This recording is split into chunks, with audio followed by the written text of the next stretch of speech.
Imagine the average cycle is around 28 days, and anything less than 24 days is deemed short. Your hypothalamus is the area of your brain that controls the secretion of hormones in your body and the levels of hormone in your body. When you're stressed, you might find that you miss one or more of your periods or your dates may change. This is due to the fact that stress and hormone changes can throw off your cycle, and your body reacts by working on the basis that you physically can't handle conception, so you miss a period. It's as simple as that. Now, let us understand something that is a little bit more complicated than PMS, which is called PMDD or the premenstrual dysmorphic disorder.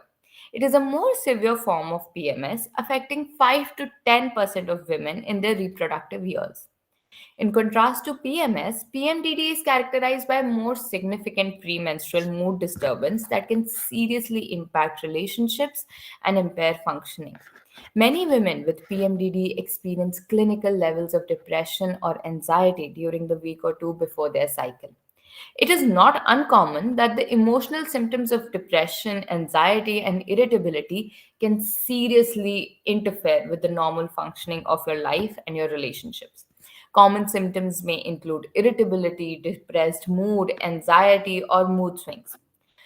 Although mood symptoms are only present for a specific period of time during the luteal phase of the menstrual cycle, symptoms emerge 1 to 2 weeks before menses and resolve completely with the onset of menses. Women with PMDD should experience a symptom free interval between menses and evolution.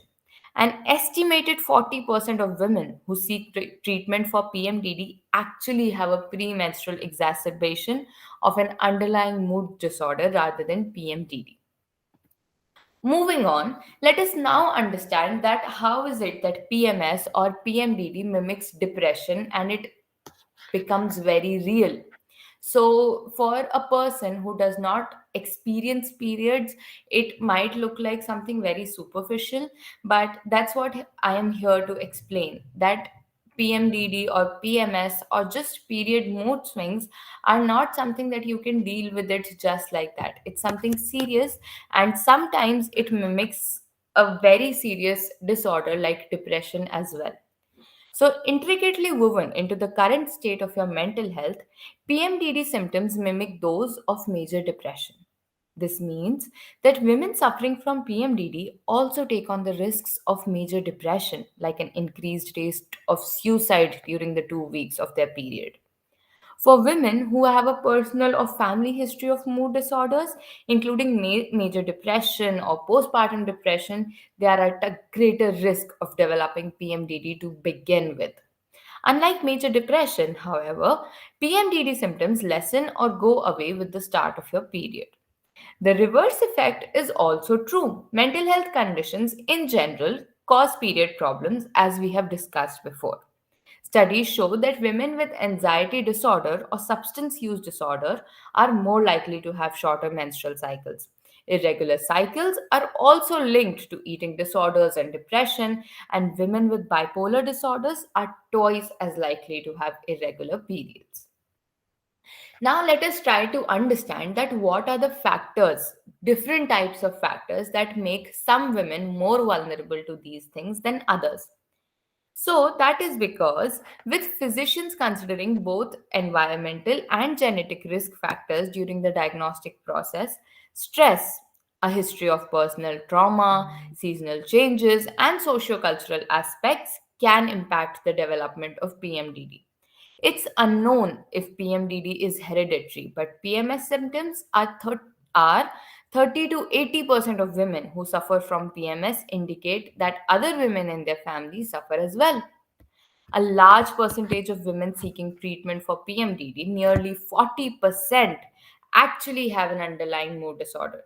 Therefore, it also becomes important to undergo a careful evaluation when you're evaluating the people who go through periods or are suffering with PMDD or PMS or any such thing. It's very important to take a holistic look at the whole case so that you can understand every little detail of it even better. Moving on, Just like other mental health disorders, there is hope for women experiencing PMDD as well.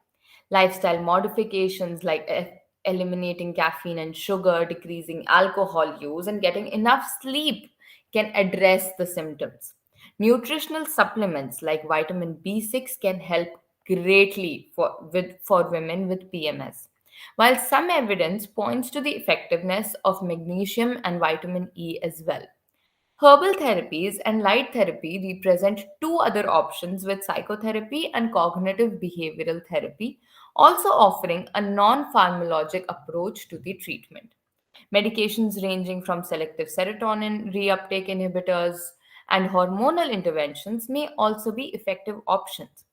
There's more good news for us as women. After years of petitioning by researchers and advocates, PMDD is now finally included in the latest version of DSM, that is DSM 5. As a new category, this provides greater legitimacy for the disorder, which will hopefully lead to new research and treatments based on a recognized connection between periods and mental health.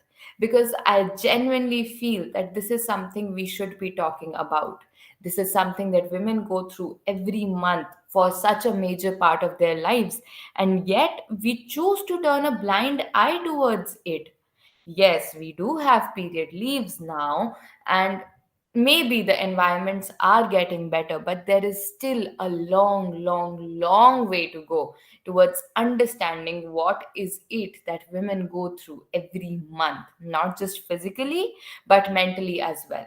And personally, I feel that menstruation and periods take probably a worse toll on your mental health than they do on your physical health, because maybe your body grows used to the pain, but your mind, it suffers new dilemmas, new problems every month because of the hormonal changes in your body. So while all of this is happening, it's also important to know that what are the ways through which we can cope, until and unless there comes a time when we have actually manifested a solution for this. So there are various ways to cope, first of them being therapy.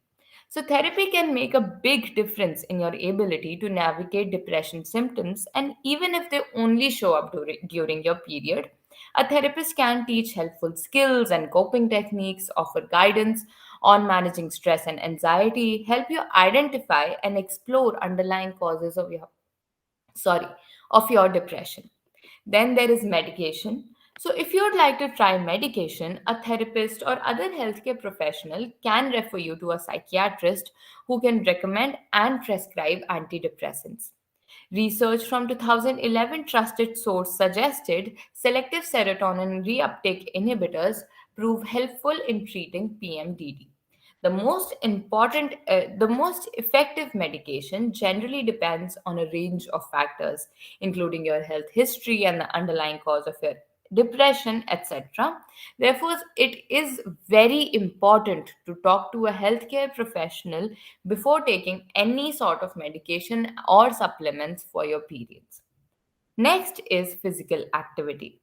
So I can understand how bizarre this may sound, and it is is probably the last thing you want to do while you're on your periods and having emotional PMS symptoms. But physical activity can really bring a difference to your mood. If you don't want to do a full workout, just try a low key activity like 30 minutes of walking or stretching or practicing yoga or anything that makes you feel better and comfortable. But definitely doing a little bit of physical activity makes you go a long way. The next being relaxation techniques. So, stress, as you know, can sometimes make your symptoms worse. So, taking time for relaxation can also be very beneficial. A few strategies to consider for that are guided imagery, progressive muscle relaxation, breathing exercises, meditation, massage, journaling, aromatherapy, etc. You can learn more about all of these through, if you can afford like a professional, that's very great, or you can just go on YouTube and look up ways for guided meditation or journaling or just aromatherapy. You can do various things to help yourself. Then, the last and the most important one is emotional support. No matter the source of your depression, it often helps to share your feelings with someone you trust. Your family and friends can listen to what's on your mind, keep you company when you feel alone, help you find distractions when you're having a rough time, or offer assistance by finding a therapist. Plus, opening up to someone you love about depression and other symptoms can also help them understand just how serious those symptoms are. After all, it's sad, but many people assume period related depression is just a passing bout of PMS. So, because hormones have a hand in almost everything going on in our bodies, they also affect our brains and therefore emotions. This is why hormones can directly influence our mental health, even if that change is just periodic and linked to our monthly cycle.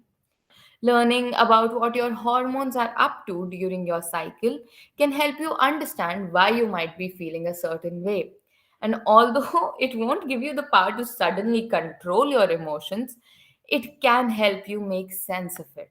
It also acts as a reminder to stop your inner voices giving us such a hard time and to be kind to yourselves instead. With the right knowledge and self care, we can turn meltdowns and angst into understanding and compassion. So, the bottom line is your body goes through a lot of physical and emotional changes every month. Therefore, it is very important to acknowledge the efforts and struggles that you put yourself through, that your body puts itself through. We should be kinder to ourselves and to each other and constantly remind ourselves that it's not just about that time of the month, but also how greatly it affects an individual. Gone are the days when periods were a hush hush topic. It's time we accept and support one another to be more open minded and caring individuals. We can only do this by educating ourselves, articulating our thoughts and concerns, and being more empathetic individuals towards each other. So, even though you might be someone who doesn't have to go through periods every month, there are people around you who do. They are fighting struggles physically and mentally, and the least you can do is provide some sort of understanding and empathy so that we can all lead a more happier and more contented life. That's all from my end. Thank you so much. Thank you, Ms. Chaitali Sharma. It was really wonderful information which you have given, and I'm sure it is really helpful to many people who are watching us right now. Uh, I had one question. See, now recently I've been hearing about menstrual cups rather than menstrual pads. Yeah. So, what is the difference between them, and is it better if we use menstrual cups rather than the pads?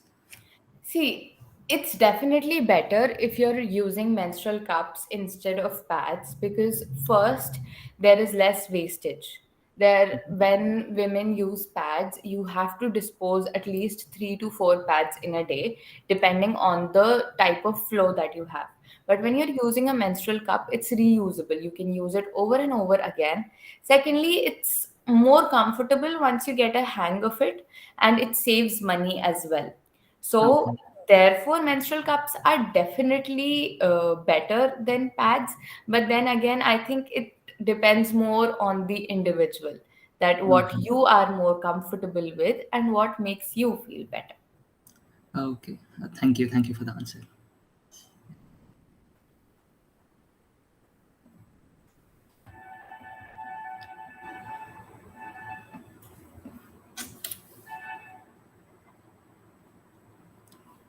Do we have any question from the audience? Yochna or Saram?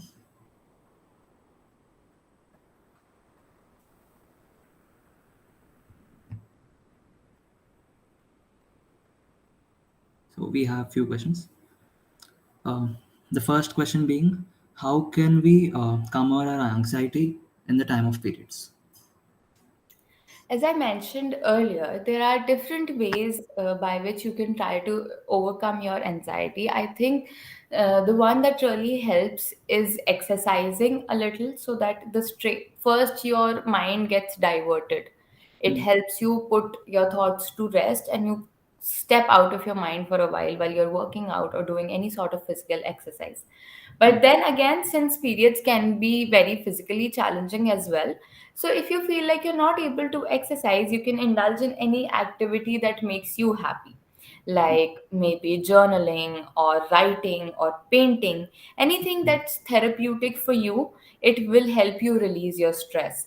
And meditation and aromatherapy, I think they always work the best. And if we take it on a lighter note, then have some good food and ice cream and you'll be good to go. Okay, great. Thank you. The next question being, do we get any suicidal thoughts at the time of PMS? And how Okay. do you overcome that? All right. Okay. So I think that the experience of periods and PMS, although we can,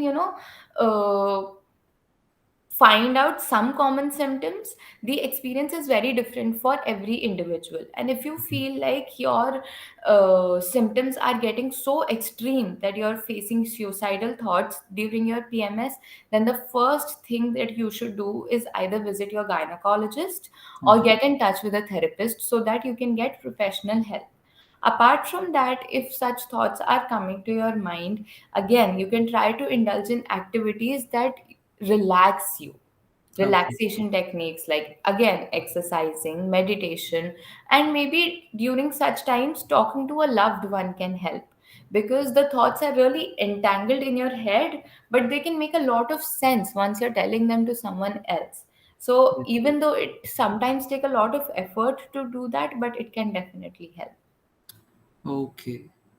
Is Does the same go with the depression thoughts also in PMS? Is it the same thing what you need to do? Yeah, I think if you're, see, the first and foremost thing, if you feel that remotely you're having depression, then you must contact your therapist. You Okay. should find a therapist and contact them. But at the same time, there are self help techniques to help yourself when the symptoms become extreme and your therapist is not around you or something like that. Okay. Okay. I guess we have one more question. Yeah. Okay. They're asking, what's the percentage of PMS now? Like, how often do people experience PMS? Is it like for sure, or is it depends upon people? In most of the women I had mentioned earlier as well, PMDD's percentage is around 30 to 40%, but PMS's percentage is around 80 to 90% still. And it Mm. takes different forms for different women, but it definitely exists for most of them. Okay. I personally have one question. Okay. As we don't experience any periods, what can we do to help them? Overcome all these things. That's very sweet of you to think, Sai, and I really feel that every one of us, even if you're no matter what gender you are, even if you get your periods or don't, it's Yeah. very important to understand. So I think the first thing you can do is try to be a little more empathetic and understanding that yeah, the person is going through something, and there might be certain things that they are doing because of the pain that they're being put through physically and mentally. Then apart from that, being a listener, talking to the person who is actually going through their periods or whatever thoughts, because with my personal experience, I think that the mood changes that come during your periods, they are not related to your periods at all. Like, the reason is your periods, but the anxiety takes different forms. It can make you question yourself, it doesn't make you want to work, and sometimes it gives you so much motivation that you can conquer the world in one day. So I think talking and, having little things like that Mm. instantly light up your mood, like chocolates or ice creams or a hot water bag. It's the little things that can help your friends and make them feel better. Okay, great. Now, yeah, here comes back the question on PMS again. Do you suggest taking hormonal tablets for PMS or any other disorders? I don't suggest that until and Okay. unless you have a prescription from your gynecologist. You should not take any medicines for your periods, because see, that is what happens. Why are you facing so many mood changes? Because there are changes in your hormones due to your periods. Now you're Oh, taking tablets, they'll do even worse changes to your hormones that your body is not anticipating. At yeah. least the hormonal changes during periods are anticipated by your body, so on one end you are safe. But when you're taking hormonal medicines, you don't know what will happen, how your body is supposed to react. So it can really have like reverse effects, and it can really make things worse. But definitely if you need help and you feel like you need medication, which and you should take medication, but never without a professional's prescription or suggestion. Okay. Yeah. Okay. See, the next question is, what happens in case the mood changes? It's like, if it is, does it, is it repetitive? Are the mood changes repetitive? Again, Yeah. they can be repetitive and they cannot be repetitive, because as Okay. I mentioned earlier, the manifestation of PMS is very different for every woman. If I speak for myself, if I speak personally, then they can be very repetitive. And there are, so PMS is also known as period mood swings, Okay. because there are actually up down movements in your mood. And it might sound very dramatic to the people who don't actually experience them, but trust me, they're very real. One minute you're sitting there dancing around and feeling very chirpy and happy, and the other minute you'll be lying in your bed gasping for breath, because that's how bad the anxiety becomes while PMS. So it's very real, and it can be repetitive or it can be a roller coaster. It depends on the individual. Okay. It's all personalized. Okay. Yeah. In the chat, we have one question from Yochna.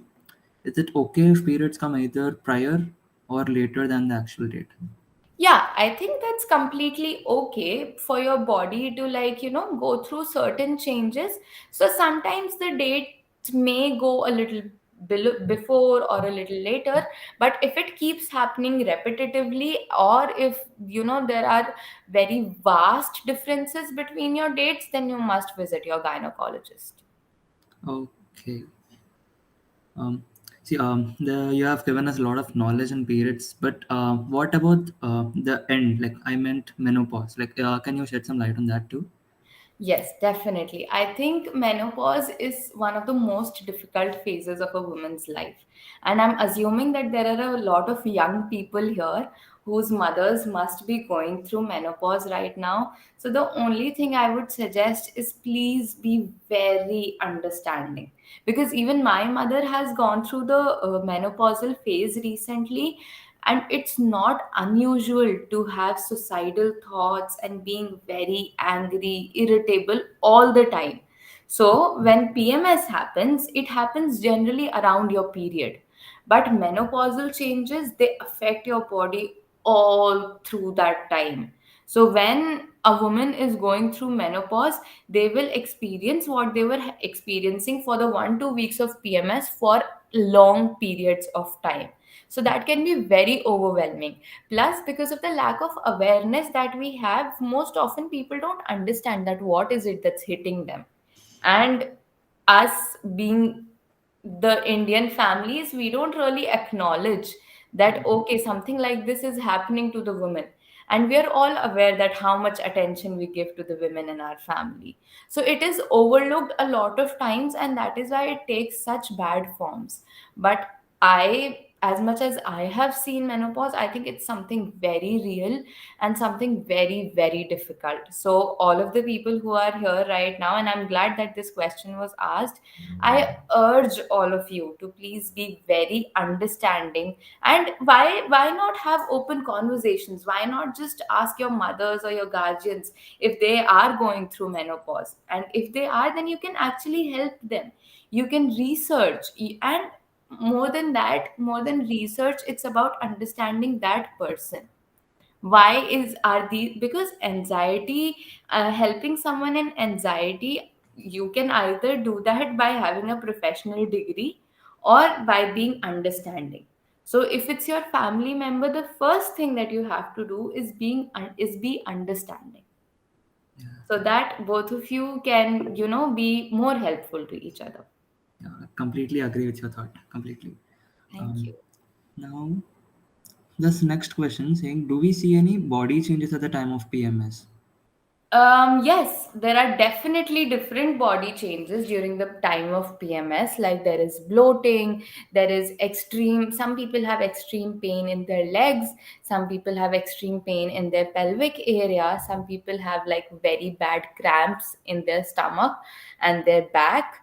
Plus, then there are common symptoms like acne on the face or over extra facial hair growth. And at times it also happens that the body temperature also rises, so extreme sweating, or you might feel heated within your body. So all of these are signs of PMS. There is also a question in the chat box that how can we break the stereotype that women going through their periods are not allowed to temples. I think the only way to break such stereotypes is by awareness and by educating people about how this is. I personally feel that menstruation only makes a woman more pure. It tells you how strong they truly are. Can you imagine a human being bleeding for 5 days, at least a month, and still surviving for all their lives? I mean, how great is that? I'm sure most of you must have heard his name. So there is this stand-up comedian in India. His name is Veer Das. So he Yes. had recently mentioned that women should actually flex about it. That they go through periods and they give birth, and bleeding 5 days a month for all our lives. It should be on our resumes because it's a huge deal. And one more important thing is that we as women ourselves need to acknowledge what we go through, what our fellows go through. So once you respect yourself, the other people will mostly be forced to do that. If I am guilty that I am having periods, I can't enter the temple, then other people will make me more guilty about it. So I think the first step that we have to do is educate ourselves and become aware ourselves, because all of these stereotypes and myths, they're totally baseless. uh, Temples, they are, women are blessed, or I don't really call it a blessing, but women have been given periods by God. We are created by Him. Then how can you discriminate against them for 5 days a month? And it's very poetic or something, but murderers and criminals are allowed inside the temples, but a bleeding woman is not. So it is something that we should all be truly enraged about. And we are the future of the country. So if we change our mindset, the rest of the people will definitely have to. Yeah. So, as you were saying, there needs to be a higher awareness among people. Do you think social media can bring a higher awareness about PMS throughout the world? Definitely. If our meme pages stop joking about women having periods and start acknowledging the pain they go through, I think many little boys will stop making fun of the girls' bleed stains on their skirts. It should start from their homes itself. And I think that social media has become a bigger home than home itself. So if Yes. we start from social media, we can actually educate the masses at once. We only talk about how women become irritable during their periods. Why don't we talk about why it happens? Why don't we talk about the pain they go through? Because if we do, then it will become something more than just a joke. They will start taking it seriously. Right now, it's only talked about as a joke. So everybody considers it a joke. Little boys from schools are taught to make it a hush hush topic, or they laugh at the girls who are having their periods, and it really takes a toll on the self confidence of girls from a very little age. It did for me as well, and I'm pretty sure that most of the girls in this session as well have been through something like that. So it's very important that when you give education to your girl child about what is period, at the same time you tell your male sons as well that this is what happens, so that instead of making fun, they can actually be supportive. Okay. So again, a personal question. As a boy, how can I understand that a person is going through mood swings or the period so that I can be a little gentle and show some empathy? Like, how can I understand that? That's a very good question, Sai, I must say. So, see, you can't really be there for someone who's not actually close to you. But That's I think there are easy ways.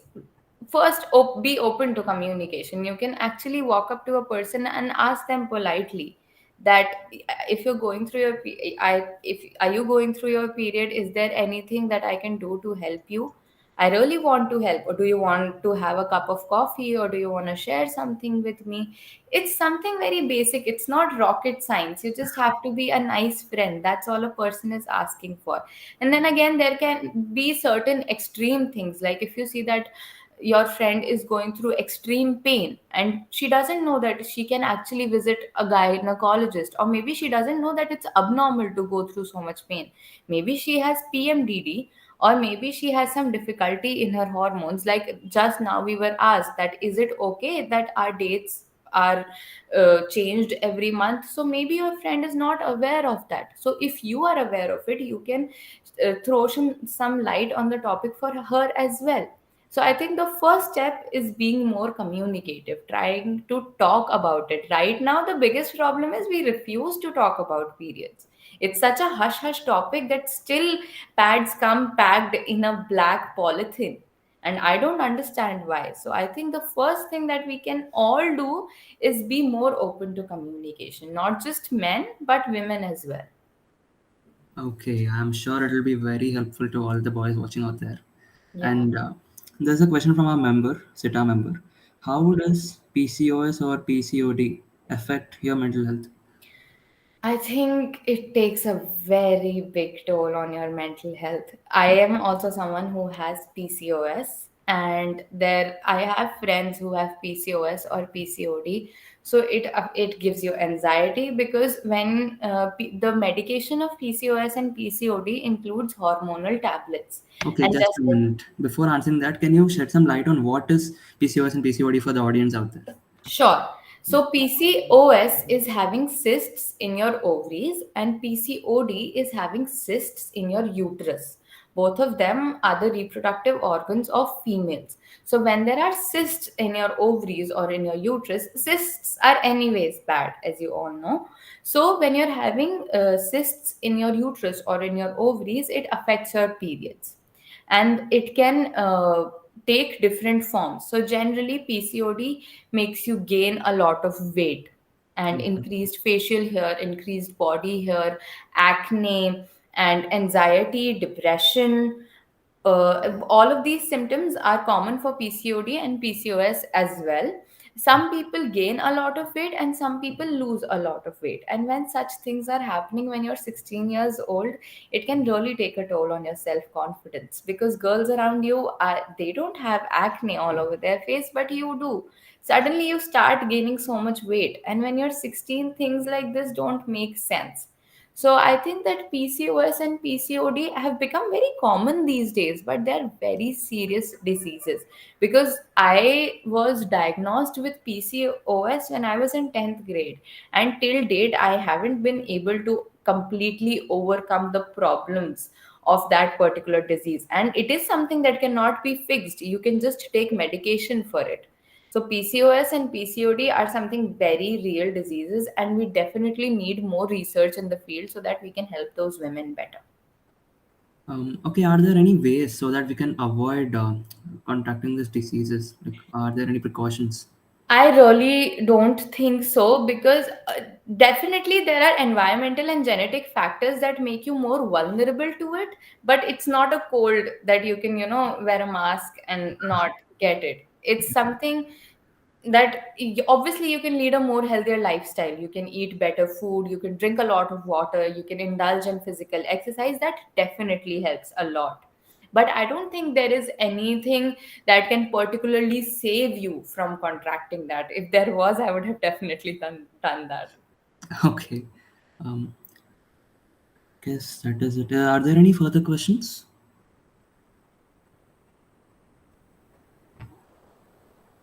Okay, I guess we are done. And is there any last message you can give to the people, parents, the girls, the boys watching out there?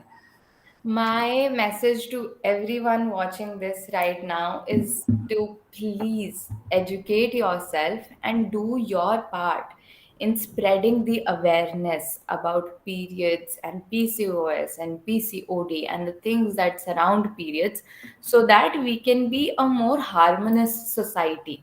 It shouldn't be a joke in office spaces that when a woman is late, you just, or when a woman is being angry, you just tell her, is it that time of the month?